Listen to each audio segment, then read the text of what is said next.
तर वर्षाचे 12 महिने आणि दिवसाचे 24 तास ज्या मातीमधून सातत्यानं बसवन्ना बसवन्ना असा ध्वनी प्रतिध्वनित होतो अशी उदगीरची ही माती आहे. आणि म्हणून समोर लोक किती आहेत हे महत्वाचं नाही, ही माती महत्वाची आहे. आणि त्या मातीमधल्या माणसांसाठी मी या ठिकाणी बोलण्यासाठी उभा आहे. मित्र, लोकशाहीचे जनक महात्मा बसवण्णा या विषयावर बोलण्यासाठी मी तुमच्यासमोर उभा आहे. देशाचे पंतप्रधान, देशाचे राष्ट्रपती आणि संयुक्त राष्ट्र संघटना इथपासून सगळ्या ठिकाणी सातत्याने या गोष्टीचा उद्घोष केला जातोय की या जगामध्ये जी पहिली लोकशाहीची पायाभरणी केली ती पायाभरणी महात्मा बसवण्णांनी 12व्या शतकामध्ये केली. पण नेमकी लोकशाही कशी? तर मित्रांनो, पंचतंत्रामध्ये एक गोष्ट आहे. पंचतंत्रामध्ये एक पक्षी दुसऱ्या पक्षासोबत बोलतो. तसं हिमालयामध्ये कावळ्यांचा थवा चालला होता आणि कावळ्यांचा थवा जात असताना एका सरोवरामध्ये 2 राजहंस, एक हंसिनी आणि दुसरा हंस एकमेकाशी गप्पा मारत विहार करत होते. अशा अवस्थेमध्ये त्या कावळ्याच्या थव्यामधल्या 15 कावळ्यापैकी एका आगाव कावळ्यानं खाली बघितलं आणि खाली बघून त्याने त्या हंसाला असं म्हटलं, अरे 2 कावळ्यानो, तुम्ही काय करता? असं म्हणल्यानंतर त्या हंस आणि हंसिनी ह्या दोघांना प्रश्न पडला, आपण हंस आहोत, पांढरा शुभ्र रंग आपलाय आणि अशा अवस्थेमध्ये वरचा कावळा आपल्याला कावळा म्हणतोय. मग हंसानं असं म्हटलं, अरे कावळे तुम्ही आहात, हंस आम्ही आहोत. असं म्हटल्यानंतर त्या कावळ्यानं असं उत्तर दिलं की तुम्ही हंस नाही तर कावळे आहात आणि आम्ही हंस आहोत. हे जर खरं करायचं असेल तर आपण मतदान घ्यायचं का?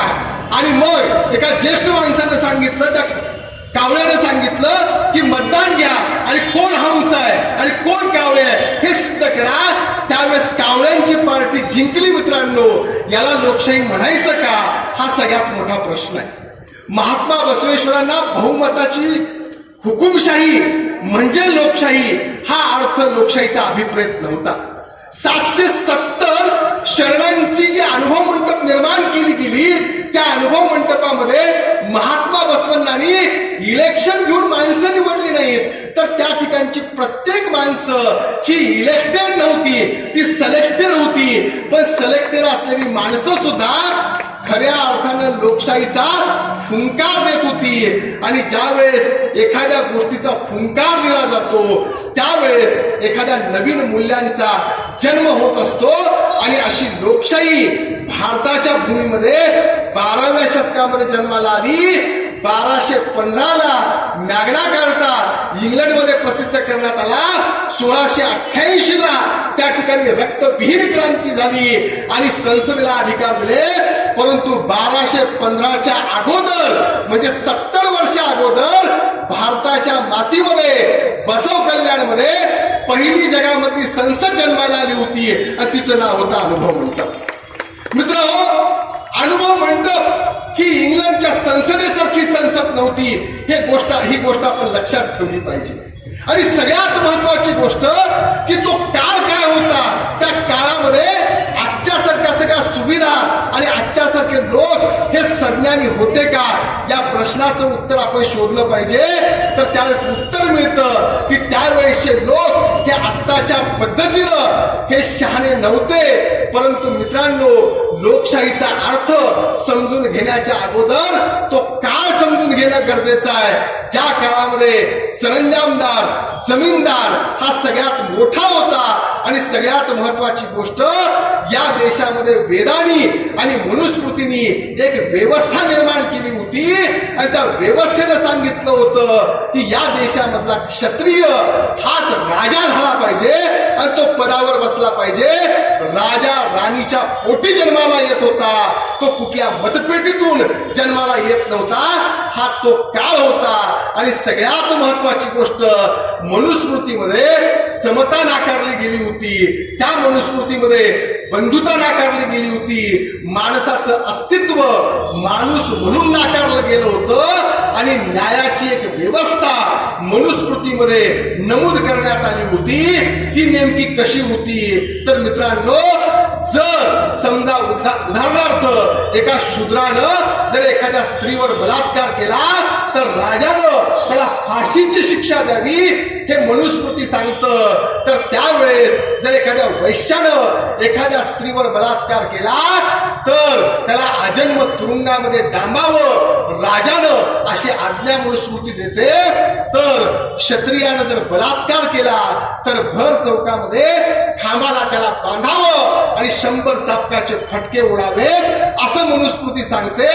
पण ब्राह्मणानं जर एखाद्या स्त्रीवर बलात्कार केला तर राजानं गपचूप त्या ब्राह्मणाला जवळ बोलवून घ्यावं आणि कानामध्ये सांगावं, आपण ब्राह्मण आहोत, बलात्कार करणं शोभत नाही, याच्या पुढे करू नका, घरी निघून जा. मित्रांनो, या देशामध्ये अशा पद्धतीचा विषम न्याय या देशामध्ये अस्तित्वात आला होता आणि त्या न्याय व्यवस्थेला छेद देऊन न्यायाधिष्ठित समताधिष्ठित अशी व्यवस्था निर्माण करणं ही सगळ्यात महत्वाची गोष्ट होती. आणि ती गोष्ट करण्यासाठी प्राचीन काळापासून काही प्रयत्न केले गेले होते, पण कुणाच्याही हाताला काही लागलं नव्हतं. पण 12व्या शतकामध्ये महात्मा बसवण्णांनी ज्यावेळेस मंगळवेढ्यामध्ये विचारांची मांडणी करायला सुरुवात केली त्यावेळेस आंबेडकर चौडय्या नावाचा एक शरण आहे, त्या शरणानं पहिला सुरू बसवण्णाला सांगितलं की आपण एक सभा तयार करू आणि त्या सभेच्या माध्यमातून लोकांना चिंतनाचा अधिकार देऊ, विचारांचा अधिकार देऊ आणि सगळ्यात महत्वाची गोष्ट त्या अनुभव मंडपाच्या माध्यमातून एक पहिली सभा जगामधली अस्तित्वात आणू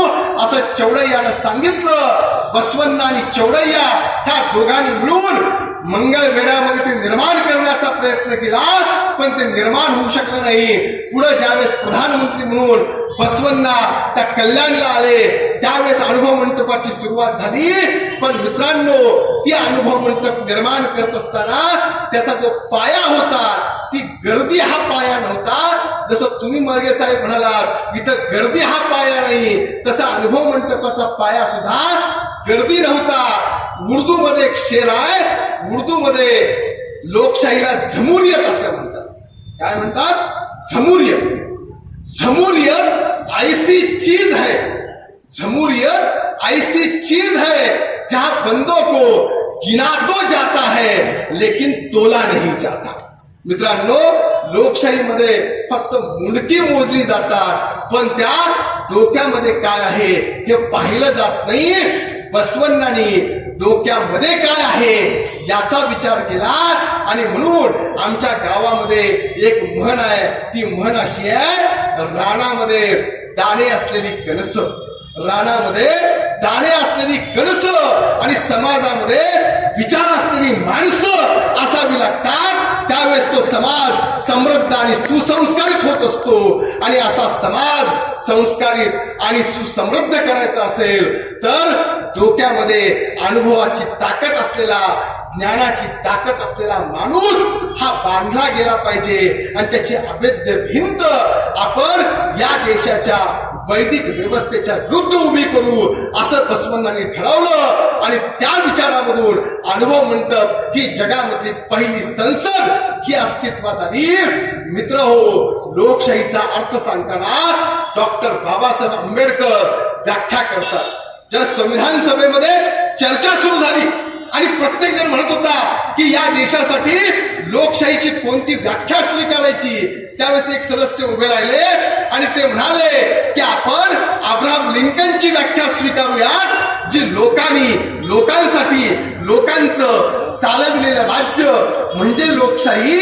त्यावेळेस बाबासाहेब उभे राहिले आणि बाबासाहेब असं म्हणाले, कोणत्या लोकांनी, कोणत्या लोकांसाठी, कोणत्या लोकांचं राज्य स्थापन करायचं आहे? श्रीमंत लोकांनी, श्रीमंत लोकांसाठी राज्य निर्माण करायचं आहे का राजे लोकांसाठी राजेशाहीचं राज्य निर्माण करायचं आहे?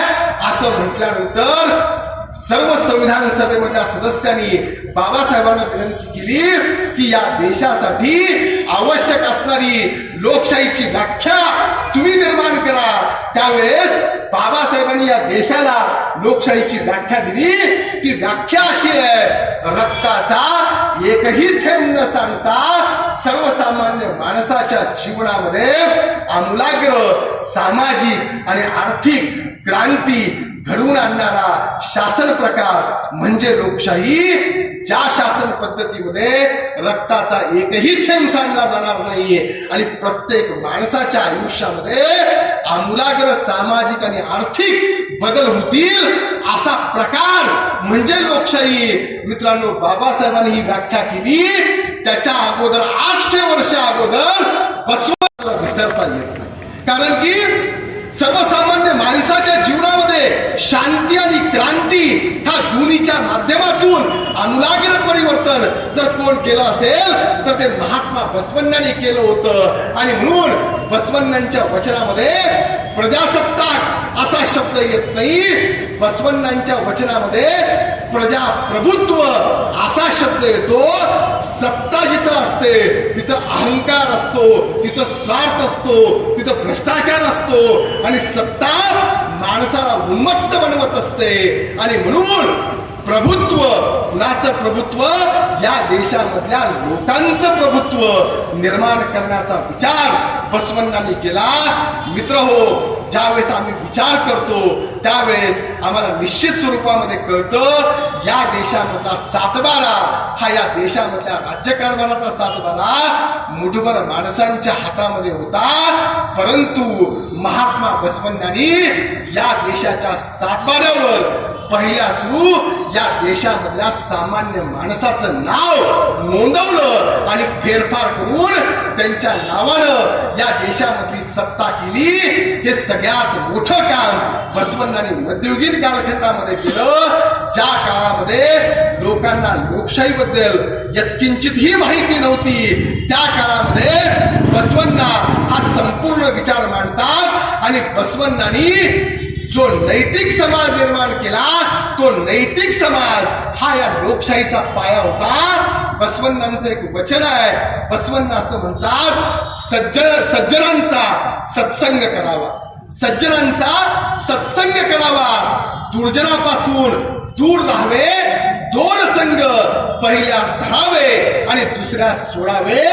मला वाटतं की या देशामध्ये ज्यावेळेस 1951-52 ची पहिली निवडणूक होती त्या निवडणुकीमध्ये अनेक जण कोण मतदानाला होते मला माहित नाही, माझ्या मते मावशी असतील. त्या पहिल्या लोकसभेच्या निवडणुकीमध्ये ज्यावेळेस मतदान करायला काही जण जर गेले त्यावेळेस मतपत्रिकेवर जवळपास 10 नावं राहायची आणि कुणाला मतदान करायचं असा प्रश्न त्या मतदान करणाऱ्या व्यक्तीच्या समोर राहायचा. त्यावेळेस सगळीच माणसं चांगली आहेत असा प्रश्न निर्माण व्हायचा. त्यावेळेस मतदान करणारा माणूस विचार करायचा की याच्यामधला सगळ्यात चांगला माणूस जो आहे त्याला आपण मतदान करू. सगळ्यात चांगल्या माणसामधला सगळ्यात चांगला माणूस निवडला जायचा. पण आज ज्यावेळेस आम्ही जातो आणि मत यंत्रावर ज्यावेळेस आम्ही यादी बघतो सगळीच माणसं वाईट आहेत, कुणाला मतदान करायचं त्यावेळेस सगळ्यात कमी वाईट कोण आहे त्याला आम्ही मतदान करून येतो. एवढा मोठा फरक या देशाच्या लोकशाहीमध्ये निर्माण झालेला आहे. आणि म्हणून या सर्व गोष्टींचा विचार आपण या प्रजासत्ताकामध्ये केला पाहिजे. बसवण्णांनी नैतिक समाज निर्माण झाल्यानंतर लोकशाहीचा विचार पुढे मांडला. कारण लोकशाही जर यशस्वी करायची असेल तर नैतिकता हा त्याचा पहिला आधार असला पाहिजे असं बसवण्णा म्हणतात. म्हणून मित्रांनो, संसदीय लोकशाहीची पायाभरणी करताना इंग्लंडच्या संसदेबद्दल इंग्लंडमधल्याच लोकांनी टीका केली होती. त्याला बडबडखाना असं कार्लाइल नावाचा विचारवंत म्हणतो. तर गप्पा मारण्याचं दुकान म्हणजे संसद आहे असं काही लोक म्हणतात. तर महात्मा गांधी राष्ट्राच्या राजकारणामध्ये येण्याच्या अगोदर 1909 साली महात्मा गांधींनी एका जहाज प्रवासामध्ये एक पुस्तिका लिहिली. त्या पुस्तिकेचं नाव होतं हिंद स्वराज. त्या हिंद स्वराज नावाच्या पुस्तकामध्ये गांधी असं म्हणतात 1909 ला की इंग्लंडची संसद ही आमच्या देशामध्ये स्थापन होता कामा नये, ती संसदीय व्यवस्था आम्ही स्वीकारता कामा नये. कारण की इंग्लंडची संसद ही वांझ आहे आणि ती वेश आहे. मित्रांनो, दर 5 वर्षानं ती प्रधानमंत्री बदलते आणि इतकंच नाही, ती विश्वास आणि अविश्वास याच्यावर चालते असं गांधी म्हणतात. आणि म्हणून गांधींना अपेक्षित काय होतं, तर गांधींना अपेक्षित होतं या देशामध्ये बसवण्णांचं जे अनुभव मंडप आहे, त्या अनुभव मंडप या देशाच्या संसदीय व्यवस्थेचा आधार असलं पाहिजे. हा विचार गांधींचा होता. आज ज्यावेळेस 75 वर्षानंतर आम्ही आमच्या देशाच्या पार्लमेंट बद्दल, संसदेबद्दल विचार करतो, त्यावेळेस 23 ऑगस्ट 1989चा टाइम्स ऑफ इंडिया एका अहवालामध्ये असं म्हणतो की या देशामधल्या प्रत्येक घटक राज्यामध्ये राजकारणांचं गुन्हेगारीकरण झालंय. आणि मित्रांनो, 75 वर्षानंतर सर्वे केला गेला, आता गुन्हेगारच या देशाचा राज्यकर्ता झालाय, ही वास्तविकता या देशामध्ये आहे. आणि म्हणून उत्तर प्रदेश आणि मध्य प्रदेश ह्या 2 राज्याच्या सीमेवर जगामध्ये सर्वात जास्त डाकू राहत होते. त्याला चंबलचा इलाका म्हटला जातो, भिंडचा इलाका म्हटला जातो. त्या भिंडच्या इलाक्यामधल्या लोकांच्या म्हणजे डाकूंच्या तोंडी एका कवीनं कविता घातली आणि तो डाकू असं म्हणतो, हम भिंड के जरूर है, हम भिंड के जरूर है पर हद में रहते हैं, हम भिंड के जरूर है पर हद में रहते हैं, बदले की आग लिए मद में रहते हैं, चंबल घाटी को बदनाम मत करो लोगों, इस देश के सभी डाकू तो संसद में रहते हैं, इस देश के सभी डाकू तो संसद में रहते हैं. मित्रांनो, बसवण्णांनी जे अनुभव मंडप तयार केलं, त्या अनुभव मंडपामध्ये प्रवेश देत असताना बसवेश्वरांची पात्रता ही 3 पद्धतीची होती. ती म्हणजे प्रत्येक जो शरण आहे किंवा शरणी आहे तिनं कायक केला पाहिजे. नंबर 2, त्याने दासोह केला पाहिजे. आणि 3, त्याला स्वतःचा अनुभव असला पाहिजे. अनुभव नाही, अनुभव तुम्हाला आहे, मला आहे. महात्मा बसवण्णा म्हणतात अनुभव असला पाहिजे. अनुभव म्हणजे काय, तर सत्याचा साक्षात्कार आणि स्वतःचं ज्ञान झाल्यानंतर त्या ज्ञानाला ज्या सुज्ञानामध्ये रूपांतरित केलं जातं त्याला अनुभव म्हणतात. हा अनुभव म्हणजे ज्ञान ज्या माणसाकडे आहे तो माणूस त्या अनुभव मंडपाचा सदस्य असेल. हे बसवण्णांनी सांगितलं होतं. मला तुम्ही सांगा, आजच्या संसदेमध्ये जर आम्ही तुलना केली अनुभव मंडप आणि आताची संसद, तर आताच्या संसदेमध्ये किती खासदार हे उच्च शिक्षित आहेत, तर मित्रांनो त्याचा आकडा असा आहे, या पार्लमेंटमध्ये जर आम्ही 250 राज्यसभेचे आणि 545 हे जर लोकसभेचे सभासद धरले, तर याच्यापैकी अवघे 200 ते 250 लोक हे उच्च शिक्षित आहेत. बाकीच्या लोकांचं शिक्षण हे झालं नाही. म्हणून बसवण्णा एका वचनामध्ये म्हणतात, ज्ञानाशिवाय काया असेल का, ज्ञानाशिवाय काया असेल का, ज्ञानाशिवाय प्राण असेल का, ज्ञानाशिवाय अधिकार असेल का, तर नाही. पुढं संगम देवा, ज्ञानाशिवाय काहीच असू शकत नाही असं बसवण्णा म्हणतात. तुम्ही मला सांगा, जी माणसं अज्ञानी आहेत ते कायदे निर्माण करत असतील आणि ते तुमच्यावर लादले जात असतील, तर ते कायदे आपण स्वीकारायचे का याचा विचार आपण केला पाहिजे. मग कुठलं तरी एक कागद सरकारी अधिकारी काढतो आणि सांगतो लातूरचा महात्मा बसवण्णांचा पुतळा हटवला जाईल. अरे, लिंगायतांची जी अस्मिता आहे ती एका कागदामुळं संपू शकत नाही. ही गोष्ट आम्ही लक्षात ठेवली पाहिजे. आणि म्हणून समाजाचं भान ज्या माणसांना असतं ते लोकप्रतिनिधी या देशामध्ये निर्माण झाले पाहिजेत. हा विचार बसवण्णांनी केला होता. आणि सगळ्यात महत्वाची गोष्ट, त्या अनुभव मंडपामध्ये प्रवेश घेण्यासाठी कोणती पात्रता असावी, तर आमची अक्क महादेवी सांगते, कल्याणमध्ये कोणालाही जाता येईल का, कल्याणमध्ये कोणालाही जाता येईल का, तर आशा, आमिष, अहंकार नष्ट केल्याशिवाय आणि अंतरंग आणि बहिरंग शुद्ध केल्याविना कल्याणमध्ये पाय ठेवता कामा नये. असं आमची अक्क महादेवी लिहिते. मित्रांनो, आशा, आकांक्षा, अपेक्षा, अहंकार, आमिष ह्या सगळ्या गोष्टी नष्ट झाल्या पाहिजेत आणि अंतरंग आणि बहिरंग शुद्धी झाली पाहिजे, तरच तो माणूस अनुभव मंडपाचा सदस्य होऊ शकतो. हे आम्हाला पात्रतेच्या माध्यमातून अक्क महादेवीने सांगितलं. त्या अनुभव मंडपामध्ये 770 शरण होते, 70 महिला होत्या. मी तुम्हा सर्वांना एक प्रश्न विचारतो, 12व्या शतकामध्ये जिथं एखादी स्त्री घराच्या बाहेर पडू शकत नव्हती आणि जिला राक्षस मानलं जात होतं, त्या काळामध्ये 70 स्त्रिया अनुभव मंडपाच्या सदस्य होत्या. आज राजकारणामध्ये ज्या महिला काम करतायत त्यांना विचारा तुम्ही जाऊन, जर एखादं पद द्यायचं असेल तर महिला म्हणून त्यांना कसं बाजूला केलं जातं, अगदी कडी मधला कडीपत्ता बाजूला करावा तसं त्यांना बाजूला केलं जातं. ही फॅक्ट आहे मित्रांनो. आणि इतकंच नाही, आम्ही असं म्हणतो की आमच्याकडं 50% आरक्षण हे ग्रामपंचायतमध्ये, पंचायत समितीमध्ये, जिल्हा परिषदेमध्ये दिलं. पण तुम्ही सर्वांनी मला सांगा, मी अनेक ठिकाणी कार्यक्रमाला जातो. मी एका गावामध्ये कार्यक्रमाला गेलो होतो आणि कार्यक्रमाला गेल्यानंतर गावचा सरपंच कार्यक्रमाचा अध्यक्ष होता अण्णा, आणि मग तो माझ्या जवळ बसला.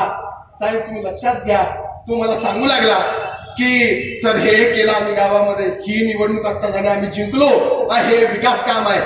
मग त्यावेळेस मी त्यांना विचारलं, तुम्ही गावचे सरपंच का? नाही म्हणले, आमच्या मंडळी सरपंच आहेत म्हणले. मग मी त्यांना लगेच म्हणालो की मग हे मंडळीचं काय काम करतंय, मंडळींना बोलवा. मी तुम्हाला सांगतो, मंडळीच्या जागी मंडळ काम करतं. पण जेव्हा मंडळ अध्यक्ष असतं म्हणजे किंवा सरपंच असतं, तेव्हा मंडळी कधी बसवपीठावर येत नाहीत, व्यासपीठावर येत नाहीत. ही शोकांतिका आहे, ही शोकांतिका बदलली पाहिजे. निव्वळ आरक्षण देऊन या देशाचा प्रश्न सुटणार नाही, तर प्रत्येक व्यक्तीला अभिव्यक्त होण्याचा अधिकार असला पाहिजे. तुम्हाला सांगतो, मागे वेशानी एक मोर्चा काढला होता आणि त्यांनी सांगितलं होतं की आम्हाला त्या पार्लमेंटमध्ये आरक्षण द्या, 5% आरक्षण द्या, आमचा एक प्रतिनिधी तिथं जाऊ द्या, आमचे प्रश्न मांडू द्या. अरे परंतु कसलाही मोर्चा न काढता महात्मा बसवण्णांनी सुळे संकल्पेला एका वेशेला अनुभव मंडपाचं सदस्यत्व दिलं होतं. ही किती मोठी क्रांती होती याचा विचार केला पाहिजे. आणि त्याच्यामुळं लोकशाहीचे जनक कोण आहे, तर लोकशाहीचं जनकत्व इंग्लंडकडे जात नाही, तर ते भारताकडे येतं. आणि महात्मा बसवण्णा हे लोकशाहीचे जनक होते. ही गोष्ट आपल्या लक्षात येते. आम्ही सगळेजण म्हणतो शेतकऱ्यांच्या आत्महत्या होत आहेत, शेतकऱ्यांना पाठवा आणि त्यांना त्यांचे प्रश्न मांडू द्या. पण तुम्हाला सांगतो, या देशामधला शेतकरी जो नांगरणी करतो, जो कुळपणी करतो, जो पेरणी करतो, धारा धरतो, तो माणूस तिथं पार्लमेंटमध्ये जात नाही. आमच्या देशामधले एक तर राष्ट्रीय नेते असलेले टिळक एके ठिकाणी असं म्हणाले, कुणब्यांना पार्लमेंटमध्ये जाऊन तिथं काही पेरणी आणि नांगरणी करायची आहे का, त्यांनी आपली शेती करावी. पण तुम्हाला सांगतो, 100% व्यावसायिक प्रतिनिधित्व देण्याचं काम बसवण्णांनी केलं होतं. शेतकरी मुदकन्ना होता, डोहार कक्कैया होता, आंबेडर चौडैया होता, मातंग चन्नैया होता. मित्रांनो, ही सगळी व्यवसाय करणारी माणसं अनुभव मंडपामध्ये होती. म्हणून 100% व्यावसायिक प्रतिनिधित्व असणारी अनुभव मंडप ही जगामधली एकमेव संसद आहे की ज्यांनी या देशामध्ये प्रत्येक व्यावसायिकाला स्वतःचा आवाज बुलंद करण्याचा अधिकार दिला. आणि तुम्हाला आश्चर्य वाटेल, या देशाच्या संसदेमध्ये ज्या वेळेस GMC बालयोगी स्वातंत्र्याच्या सुवर्ण महोत्सवाला म्हणजे 50 वर्षाला अध्यक्ष झाले, त्यावेळेस संपूर्ण देशभर चर्चा होती. या देशामधला एक दलित माणूस या देशाचा लोकसभेचा अध्यक्ष झाला. पण मित्रांनो, अनुभव मंडपाचं पहिलं अध्यक्षपद एका दलित माणसाला देण्याचं काम बसवण्णांनी केलं. आणि अल्लम प्रभूंना त्या पदावर बसवण्यासाठी बसवण्णांनी अनेक वर्ष वाट पाहिली. त्या अल्लम प्रभूंच्या नंतर चन्न बसवण्णांच्या नंतर रुद्रमणी आणि रुद्रमणीच्या नंतर सोलापूरचे सिद्धरामेश्वर अशी अध्यक्षांची परंपरा ही त्या अनुभव मंडपाची होती. त्याचा सचिव चन्न बसवण्णा होता आणि शांतरस नावाचा वचन भांडारी वचन तयार करायचा आणि हा वचन म्हणजे पहिला कायदा आहे. ही गोष्ट लक्षात ठेवा. जो कायदा सामाजिक कायदा होता, ज्याच्या पाठीमाग दंडशक्ती नव्हती, ज्याच्या पाठीमाग लोकांची नैतिकतेची भीती होती, असा जगामधला पहिला कायदा निर्माण करण्याचं काम बसवण्णांनी केलं. म्हणून सामाजिक कायद्याचे आद्य प्रवर्तक म्हणजे महात्मा बसवण्णा आहेत, ज्यांनी पहिला सामाजिक कायदा या देशामध्ये जन्माला घातला. आणि मित्रांनो, ज्यावेळेस आम्ही पाहतो आज संसदेमध्ये कायदा निर्माण करताना पहिलं वाचन, दुसरं वाचन, समिती अवस्था, अहवाल अवस्था, त्याच्यानंतर तृतीय वाचन आणि त्या सभागृहाची मान्यता, ह्या ज्या अवस्था आहेत त्या सगळ्या अवस्था अनुभव मंडपामध्ये सुरू झाल्या होत्या. माणूस किती जरी मोठा असला, बसवण्णा जरी असले तरी त्यांचं वचन ह्या सर्व प्रक्रियेमधून पार पडल्याशिवाय संमत होणार नाही.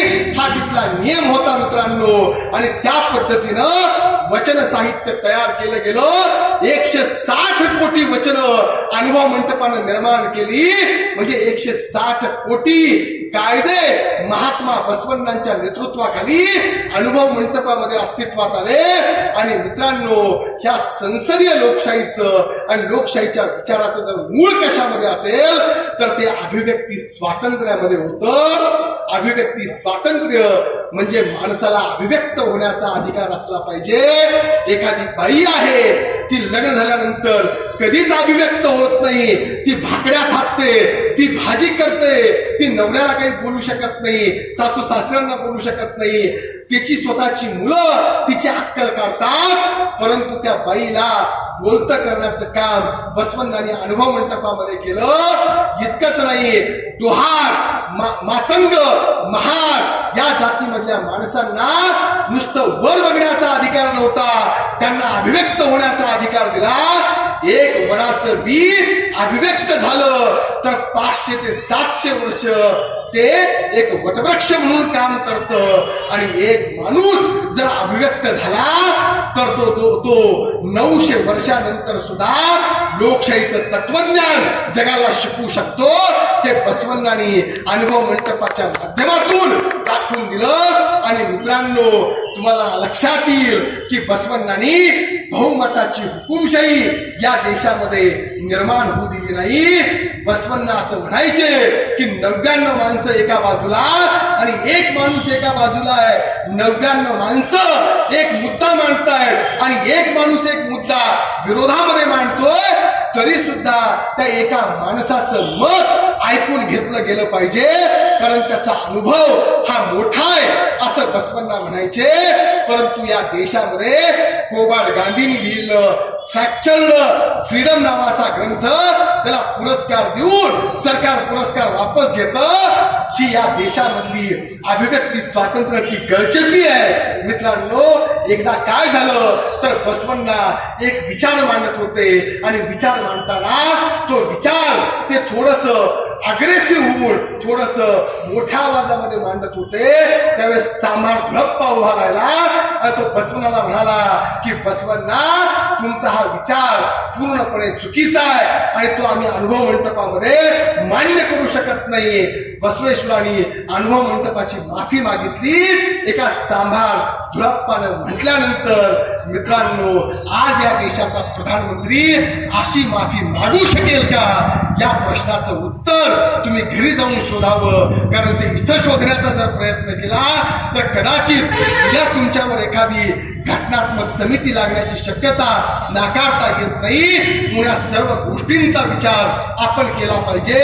आणि सगळ्यात महत्वाची गोष्ट मित्रांनो, एक वेळेस राजकीय लोकशाही निर्माण करणं सोपं असतं, पण धर्माच्या क्षेत्रामध्ये धार्मिक लोकशाही निर्माण करणं सगळ्यात अवघड असतं. ती धार्मिक लोकशाही निर्माण करण्याचं काम बसवण्णांनी केलं.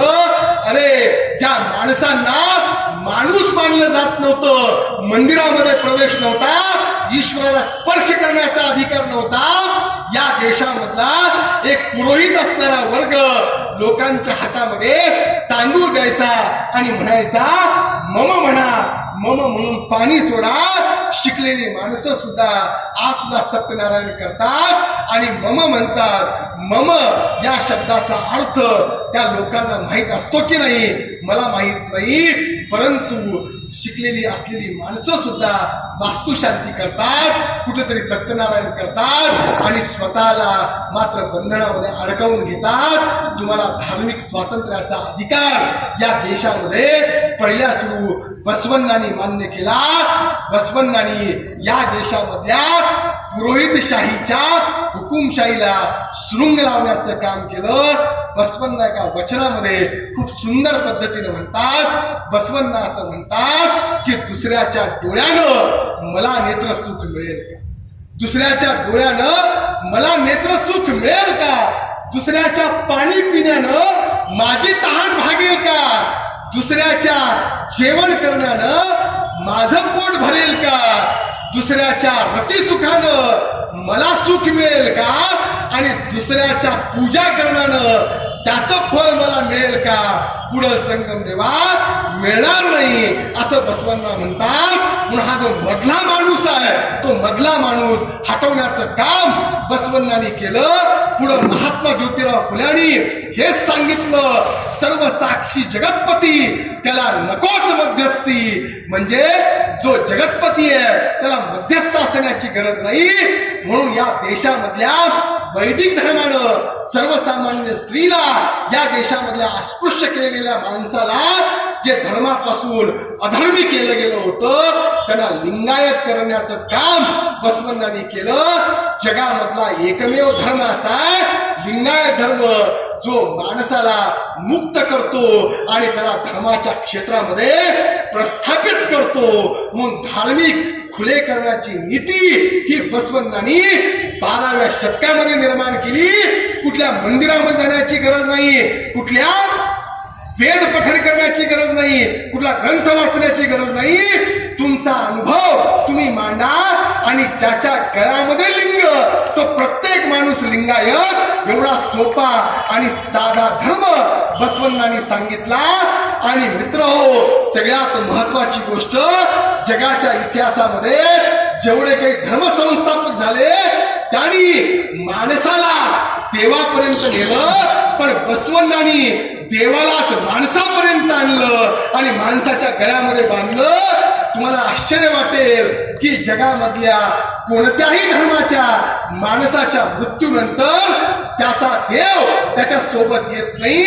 फक्त बसवेश्वरांनी जो देव निर्माण केला, इष्टलिंग, जे समतेचं प्रतीक आहे आणि जे विज्ञानाचं प्रतीक आहे, ते प्रतीक तुम्ही जन्माला येण्याच्या अगोदर आईच्या गर्भाला बांधलं जातं आणि तुम्ही मेल्यानंतर गाडीमध्ये जात असताना तुमच्याकडे किती कोटी रुपये आहेत हे महत्वाचे नाही. तुमचा इष्टलिंग तुमच्या हातावर ठेवून तुम्हाला पुरलं जातं. ही सगळ्यात मोठी लोकशाही बसवण्णांनी 12व्या शतकामध्ये निर्माण केली. म्हणून धार्मिक लोकशाही निर्माण करण्याचं काम बसवण्णांनी केलं. आणि म्हणून राजसत्ता आणि धर्मसत्ता यांच्यामध्ये जगामध्ये संघर्ष चालू असताना बसवेश्वरांनी राजसत्ता आणि धर्मसत्ता यांचा समन्वय निर्माण करण्याचं काम केलं. आणि सगळ्यात महत्वाची गोष्ट, बसवेश्वरांनी राजेशाहीला नकार दिला. बसवण्णा असं एका वचनामध्ये म्हणतात, ते प्रधानमंत्री होते कुणाचे? राजा बिज्जलाचे. पण बसवण्णा एका खूप जबरदस्त स्वरूपामध्ये बसवेश्वर लीडर होते, ते धैर्यवान होते. बसवण्णा एका वचनामध्ये म्हणतात, नाही भीत हत्ती अंकुशाला, नाही भीत हत्ती अंकुशाला, तो भीतो अंकुशाला सिंहाचे नख समजून. मी भीतो का राजा बिज्जलाला? पुढं संगम देवा मी भीत नाही राजा बिज्जलाला, असं ठणकावून सांगण्याचं काम बसवेश्वरांनी या देशामधला पहिला भ्रष्टाचार उघडकीस आणला. 66 कोटी रुपये मंगळवेढ्यामध्ये ताम्रपट वाचल्यानंतर निघाले. बसवेश्वर कारकून होते. बसवेश्वरांना अर्थमंत्री राजा बिचलानं केलं. त्यावेळेस राजा बिचल म्हणाला की बसवण्णा, ही सगळी संपत्ती तुमची आहे, ह्याच्यापैकी जेवढी संपत्ती तुम्हाला घ्यायची आहे तेवढी तुम्ही घेऊ शकता. त्यावेळेस इथं जर आत्ताचा अर्थमंत्री राहिला असता तर तो म्हणला असता ही सगळी संपत्ती माझ्यामुळे निघाली आहे, ही संपत्ती माझी आहे. पण महात्मा बसवण्णा असं म्हणाले, राजा बिज्जला, ही संपत्ती तुझी नाही, ही संपत्ती माझी नाही, ही संपत्ती लोकांची आहे आणि ती लोकांसाठी खर्च झाली पाहिजे असं बसवण्णांनी राजा बिज्जलाला सांगितलं. त्याच्यामधून बंधारे बांधले, लघु उद्योग सुरू केले आणि सर्वसामान्य माणसाला रोजगार उपलब्ध करून दिला. मित्रांनो, राजेशाहीमध्ये आर्थिक लोकशाही निर्माण करण्याचं काम बसवण्णांनी केलं. परंतु बसवण्णांचं नाव घेऊन मत मागणाऱ्या या देशामधल्या राज्यकर्त्यांनी या देशामधली बाराखडी बिघडवून टाकली. एक काळ असा होता, आम्ही शाळेमध्ये शिकत असताना A for apple, B for bat, C for cat, Z for zebra ही बाराखडी वाचायचो. पण अण्णा, ही बाराखडी बदलवून टाकली या देशामधल्या नेत्यांनी. ह्या नेत्यांनी ही बाराखडी अशी केली, ए फॉर आदर्श घोटाळा, बी फॉर बोफोर्स घोटाळा, सी फॉर चारा घोटाळा, डी फॉर डिफेन्स घोटाळा, ई फॉर इलेक्ट्रॉनिक घोटाळा, एफ फॉर फॉरेस्ट घोटाळा, एस फॉर शुगर घोटाळा, एम फॉर मुद्रांक घोटाळा आणि झेड फॉर जमीन घोटाळा. एवढे घोटाळे या देशामध्ये तयार केले. बाराखडी कमी पडली, एवढे घोटाळे या देशामध्ये राज्यकर्त्यांनी निर्माण केले. आणि म्हणून बसवण्णांनी सांगितलं, जी माणसं स्वतःला विशेष मानतात, गाड्यामधून फिरतात, बसवेश्वरांचं एक वचन आहे, छत्र धरून घोड्यावरून येणाऱ्या लोकांनी सर्व समोरच्या माणसाला बघून त्यांना अभेरायचं. तर अशी बुद्धी मला देऊ नको कुडल संगम देवा. समतेचा विचार बसवण्णा सांगतात आणि बसवण्णा म्हणतात की माणसानं लोकसेवक असलं पाहिजे, नेत्यानं, राज्यकर्त्यानं लोकांमध्ये गेलं पाहिजे. ते लोकांना शिकवायला नाही तर लोकांकडून शिकायला गेलं पाहिजे. म्हणून बसवण्णा एका वचनामध्ये म्हणतात, मोठा होण्याची अपेक्षा नाही, मोठा होण्याची अपेक्षा नाही, लहान होण्याची इच्छा आहे. खाली बसल्यानंतरच गाय दूध देते कुडल संगम देवा. खाली बसल्यानंतरच दूध देते गाय. तुम्ही जर भांड घेऊन गेलात आणि गायला म्हणलात दूध दे, दूध दे, ती देऊ शकणार नाही. दूध काढण्यासाठी धार काढावी लागते. तसं लोकांचा विकास करायचा असेल तर लोकांमध्ये जावं लागतं. हे बसवण्णांनी सांगितलं. बसवेश्वरांनी या देशामधल्या राज्यकर्त्यांना लोकसेवक होण्याचा मंत्र हा दिला होता. या देशामधला राज्यकर्ता जो लोकसेवक आहे तोच लोकशाही जिवंत ठेवू शकतो. ही गोष्ट आपण लक्षात ठेवली पाहिजे. आणि सगळ्यात महत्वाची गोष्ट ते म्हणजे वचन साहित्य आणि या देशाच्या राज्यघटनेची उद्देश पत्रिका. याच्यामध्ये प्रचंड मोठं साम्य आपल्याला दिसून येतं. या देशाची जी उद्देश पत्रिका आहे त्याला प्रास्ताविका आम्ही म्हणतो. त्या उद्देश पत्रिकेमध्ये काय लिहिलंय?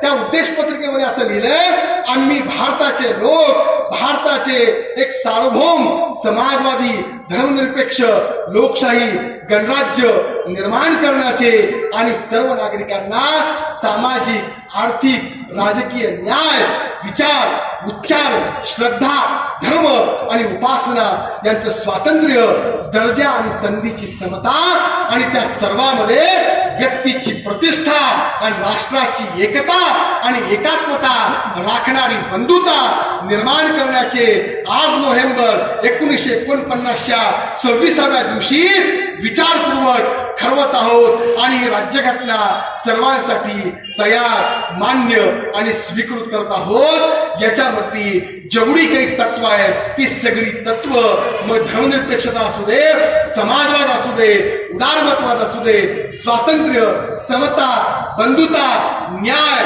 हे सगळं निर्माण करण्याचं काम वचन साहित्यानं केलं. आणि म्हणून या देशाची राज्यघटना ही त्याचा कच्चा मसुदा 12व्या शतकामध्ये वचन साहित्यानं तयार केला होता.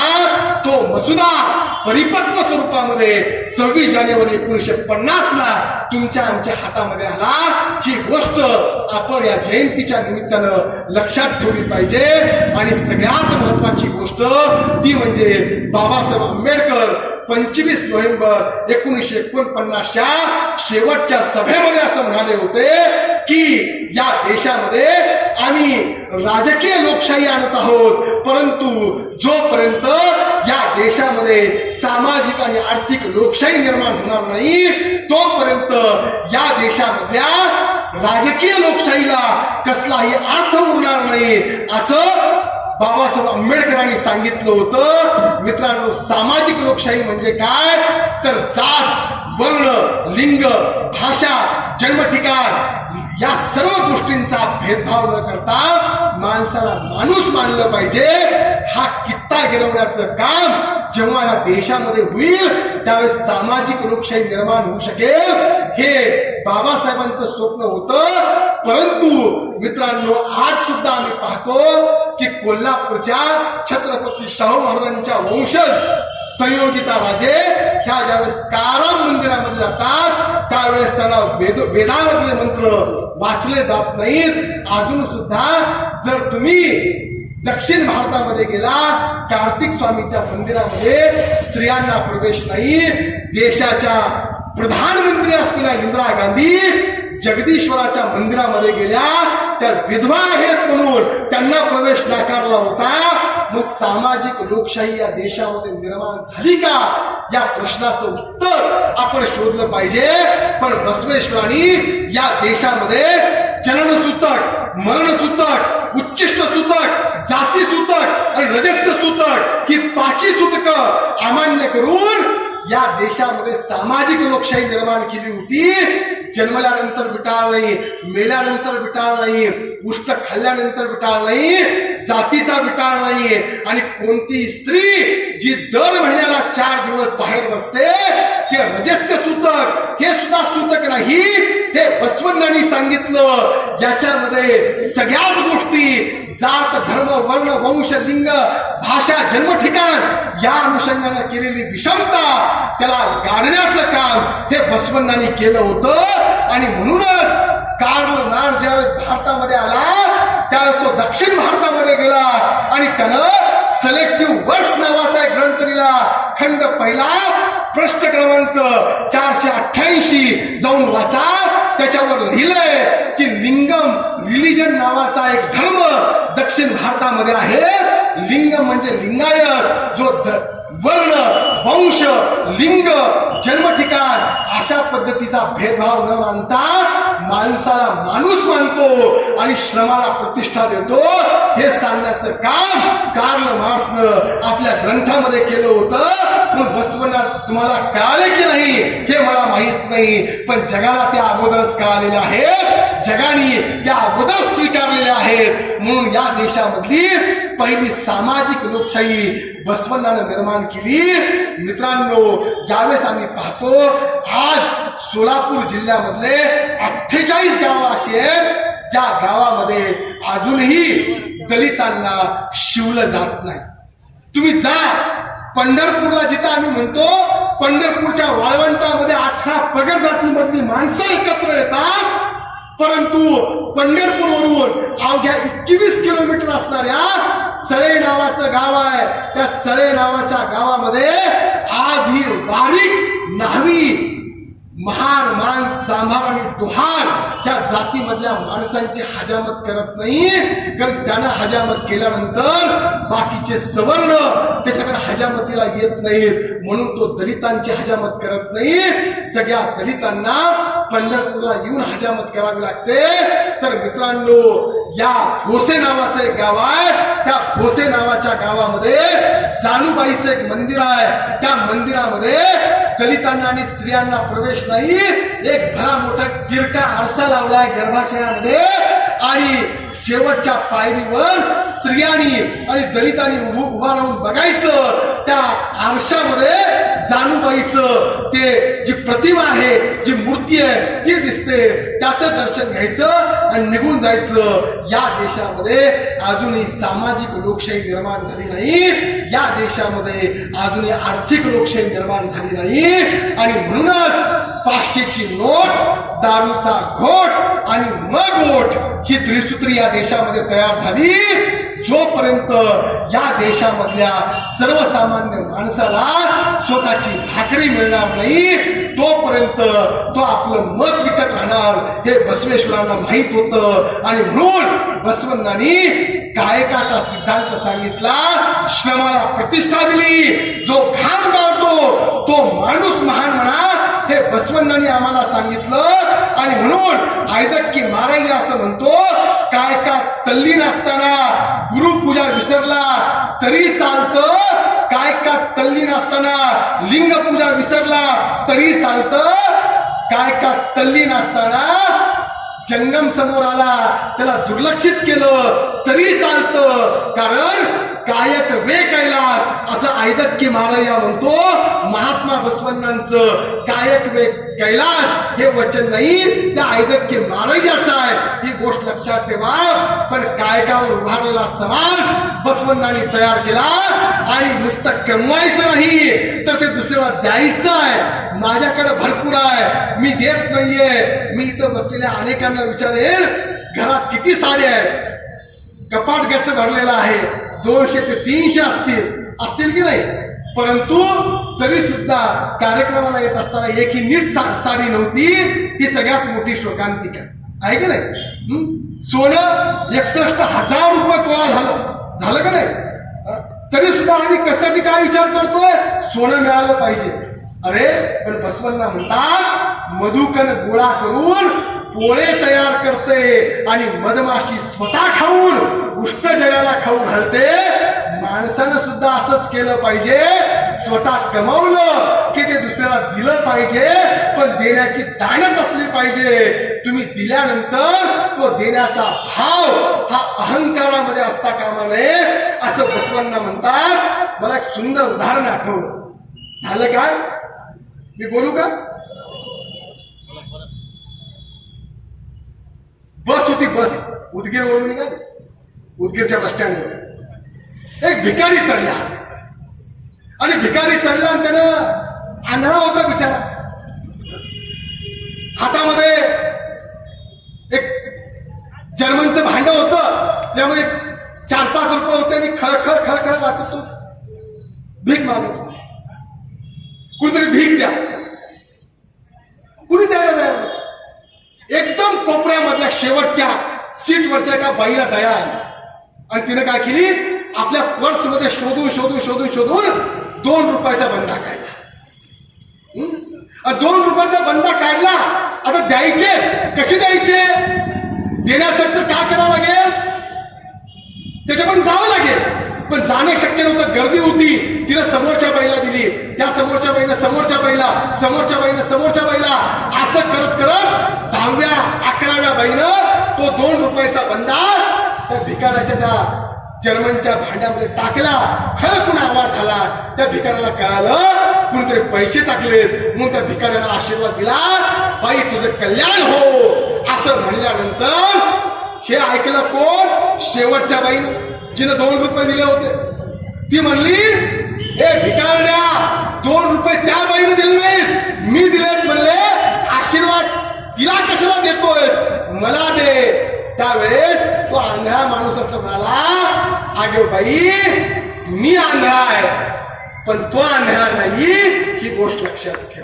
दुर्दैवानं आम्ही देताना पॉम्पलेट मध्ये आमची दातृत्वाची दासवाहीची नावं छापतो आणि मोठं नाव छापा आणि मोठी रक्कम दिली आहे असं सांगत असतो. म्हणून लोकशाही निर्माण करायची असेल तर देण्याचा भाव असला पाहिजे. आणि मतदान म्हणतो आम्ही, दान नाहीये. दान दिलं ह्या हाताने दिलं की ह्या हाताला कळत नसतं किंवा कळता कामा नये. मताचा अधिकार दिला, तो अधिकार लक्षात घ्या आणि आपल्या मताचा अधिकार बनावा, तरच या देशामध्ये लोकशाही जिवंत राहू शकते.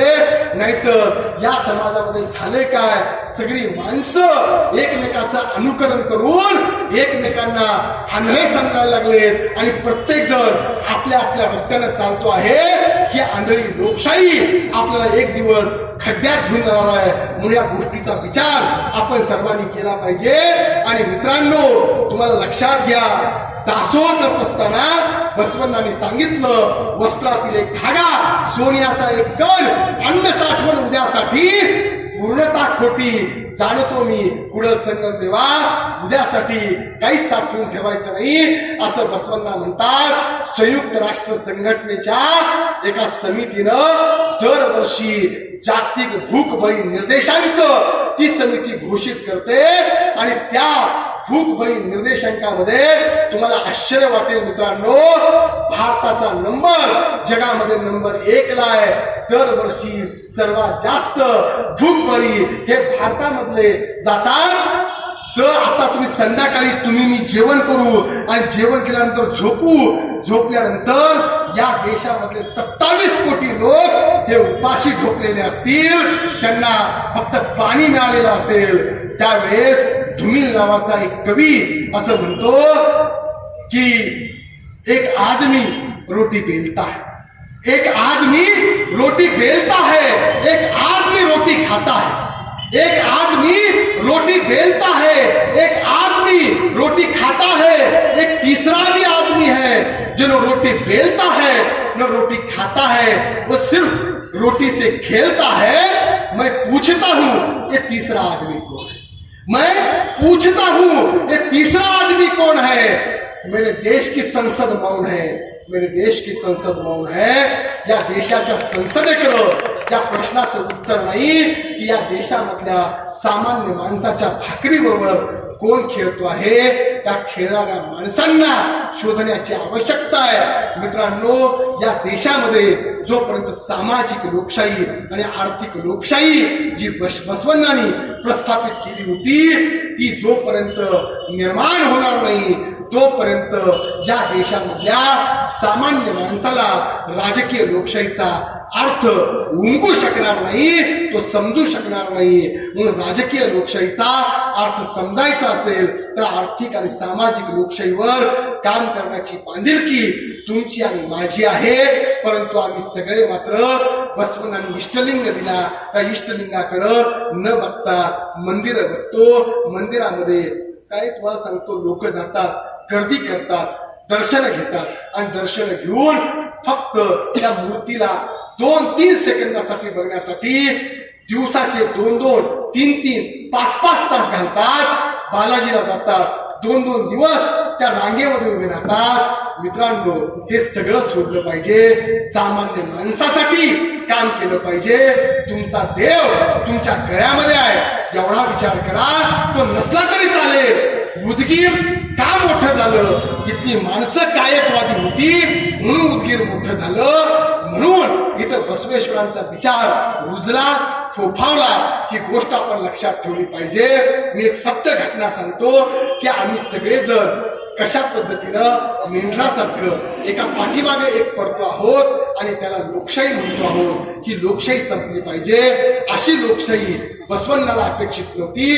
बसवण्णाला डोळ्यात लोकशाही अपेक्षित होती जी अनुभवातून साकारली जाणार होती, जी गायकातून दासोहातून अस्तित्वात येणार होती, जी समता आणि स्वातंत्र्याच्या स्फुल्लिंगानं जागृत होणार होती. अशी लोकशाही बसवण्याला अपेक्षित होती. मी लातूरला एका कॉलेजला प्राध्यापक आहे आणि दररोज मी शिकवतो. आता असं म्हणावं लागतं कारण प्राध्यापक शिकवत नाही, अशीच टीका मोठ्या प्रमाणामध्ये होती. मी शिकवतो आणि शिकवत असताना तुम्हाला माहित आहे, माझा लेक्चर 45 मिनिटाचा असतो. आता प्राध्यापकाची व्याख्या बदलून गेली. प्राध्यापक म्हणजे कोण, तर एक टोल वाजल्यापासून दुसरा टोल वाजेपर्यंत मधल्या वेळेमध्ये जो टोलवा टोळी करतो त्याला प्राध्यापक म्हणतात. अशी एक नवीन व्याख्या अस्तित्वात आलेली आहे. पण तसा मी प्राध्यापक नाहीये. 8ला लेक्चर असतं माझं, मी 7:45 कॉलेजला जातो. असंच मी गेलो होतो आणि दुसऱ्या मजल्यावर माझा लेक्चर होता. मी उभारलं होतं. आमच्या कॉलेजच्या समोरून गवळ्याचे च्या म्हशी जातात, दररोज म्हशी जातात आणि जात असताना दररोजचा उपक्रम, दररोज तो तळ्याकडे जातो, आंघोळ घालतो आणि वापस घेऊन येतो. दररोज काही विशेष नव्हतं, दररोज कितीतरी वर्षापासून मी बघत होतो. पण त्या दिवशी असे उन्हाळ्याचे दिवस होते, परीक्षा पुढे होती आणि 7:45 वाजता एक पोरग सायकलीवर घामे घुमून वेगाने येत होतं आणि म्हशी समोरून जात होत्या. त्याने गडबडीनं काय केलं, त्या म्हशीच्या ढोपराला हात लावला आणि पाया पडला. आता पाया पडल्यानंतर मी वरून बघत होतो, सगळं गाईच्या पाया पडतात माहित नाही, म्हशीच्या पाया पडल्या. बेल झाली आणि बेल झाली. मी वर्गात गेलो, योगायोगाने ते पोरग माझ्या वर्गात आलं. मी हजेरी घेणार होतो, इतक्यामध्ये हजेरी बंद केली, त्याला उभा केलं आणि विचारलं, अरे बाबा, लोक गाईच्या पाया पडतात हे ठीक आहे, पण तू म्हशीच्या पाया पडलास. त्या पोरानं जे उत्तर दिलं ते उत्तर खूप भारी होतं. आता ते भारीच असणार किंवा ते पोरग माझ्या वर्गातलं होतं. ते पोरग म्हणलं, सर, लोक काय माय असते म्हणून पाया पडतात म्हणले, मी म्हैस मावशी आहे म्हणून पाया पडलो. लोक कोण काय करतंय हे बघून अनुकरण करतायत आणि त्याच्यामुळं या देशामध्ये जी लोकशाही निर्माण झाली आहे ती आंधळ्याची वरात भैऱ्याच्या दारात या स्वरूपामध्ये निर्माण होतीये. ह्या लोकशाहीला जागरूक करण्याची आवश्यकता आहे. 1990च्या नंतर या देशामध्ये राजकीय शुल्लकीकरणाचा काळ सुरू झाला. राजकारणाला समाजकारणाचा आधार असला पाहिजे, तो आधार संपुष्टात येत गेला. बसवेश्वरांनी अगोदर मित्रांनो 12,000 वेशांचं पुनर्वसन केलं. त्याच्यामधल्या 7 वेशा महान योगिनी बनवल्या. स्त्रियांच्या मुक्तीचं आंदोलन उभं केलं. या देशामधली अनुभव मंडप स्थापन केली. सगळं सामाजिक केलं. त्यावेळेस त्यांनी क्रांती केली. परंतु दुर्दैवानं या देशामध्ये राजकारण आज कशाचा विचार केला जातोय तर राजकारणाबद्दल असं म्हणतात, politics is a channel of communication, service of people and worship of democracy. म्हणजे राजकारण हे लोकसंवादाचं साधन असतं, ते लोकशाहीचं पूजा बांधण्याचं आणि ते सगळ्यात महत्वाचं सेवा देण्याचं काम असतं. परंतु दुर्दैवानं हे तिन्ही अर्थ राजकारणाचे बदलत जात आहेत. सेवा कुणाची, स्वतःची, संवाद कुणाचा, फक्त आपल्या पक्षामधल्या लोकांचा, आणि पूजा कुणाची तर व्यक्तीची. या देशामध्ये बसवण्णांनी व्यक्तीची पूजा ही नाकारली. एक शेवटचं उदाहरण सांगतो आणि माझ्या वाणीला विराम देतो. मित्रांनो, बुरुड केतय्या नावाचा एक बुरुड होता. बसवेश्वरांची लोकशाही निर्माण केली. ती सामूहिक लोकशाही होती. व्यक्ती प्रतिष्ठा आणि ती त्या राज्यामध्ये प्रत्येक माणसाला होती. परंतु विभूती पूजा व्यक्ती महात्म्य नव्हतं. एखादा माणूस एवढा मोठा करायचा की त्याचा भक्त संप्रदाय निर्माण करायचा हे बसवेश्वरांना अपेक्षित नव्हतं. म्हणून बसवेश्वरांनी भक्त निर्माण केले नाहीत, त्यांनी शरणी आणि जंगम तयार केले. आणि म्हणून बसवेश्वरांनी खरी लोकशाही अस्तित्वात आणली. बुरुड केतय्या नावाचा एक शरण त्या कल्याणमध्ये राहत होता. तो काय करायचा, टोपली विणायचा, स्तूप विणायचा, कणग्या विणायचा आणि तो विकायचा. पण 8 दिवसापासून बाजारामध्ये एक ही टोपली, एक ही सूप, एक ही कणगी विकली नव्हती आणि त्याची चूल पेटली नव्हती. ही बातमी कुठेतरी बसवण्णाला सांगितली की बुरुड केतय्याच्या घरी गेल्या 8 दिवसापासून चूल पेटली नाही. बसवण्णाने विचार केला काहीतरी केलं पाहिजे. बसवण्णा बुरुड केतय्याच्या घरी गेले आणि जाऊन बायकोला विचारलं, बुरुड केतय्या कुठे गेलाय. त्यावेळेस तिने सांगितलं तो बांबू आणायला गेलाय टोपल्या विणण्यासाठी.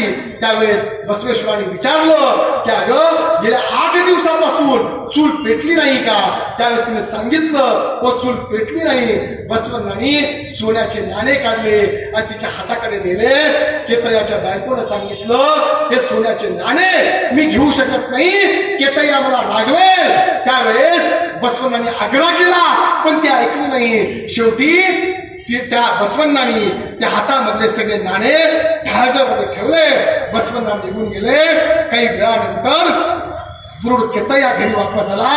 बांबू घराच्या बाहेर टाकले आणि घाम पुसत येऊन तो ढाळजामध्ये बसला आणि त्यानं बघितले सोन्याचे नाणे पडलेले आहेत. ते त्यानं बायकोला हाक मारली, अगं हे सोन्याचे नाणे म्हणजे किडे माझ्या घरामध्ये कोण आणले? त्यावेळेस ती असं म्हणाली की बसवण्णा आले होते, त्यांना कोणतरी सांगितलं 8 दिवसापासून आपली चूल पेटली नाही. त्यावेळेस ज्या माणसाच्या घरामध्ये खायला अन्नाचा दाना नाही तो बुरुड केतई असं म्हणाला की बसवण्णाला स्वतःच्या पैशाचा मान आलाय. त्यांना काय वाटलं, मी घाम न गाळता गायक न करता हे पैसे घेणार आहे का? ह्या किड्यांची जागा माझ्या घरामध्ये नाही तर बाहेरच्या शेणामध्ये आहे. मग पैसे उचलले आणि शेणामध्ये फेकून दिले. एवढा प्रचंड मोठा विचार बसवण्णांनी सर्वसामान्य माणसाच्या मनामध्ये पेरला होता की ज्याच्यामुळं इथला प्रत्येक माणूस स्वतःमध्ये एक लोकशाही होता, ती शाही राजेशाहीमध्ये सुद्धा स्वतःचा अंमल निर्माण करू शकली. आणि म्हणून लोकशाहीची जपमाळ करत लोकशाही जिवंत राहत नसते तर लोकशाहीसाठी जागरूकता महत्वाची असते. लोकशाही अधिकाधिक लोकशाही देऊनच प्राप्त करावी लागते. ती प्राप्त करण्याचा विचार या मातीमध्ये पेरण्याचं काम बसवण्णांनी केलं. म्हणून बसवण्णा हे लोकशाहीचे आद्यजनक ठरतात. एवढं सांगून या ठिकाणी थांबतो. धन्यवाद.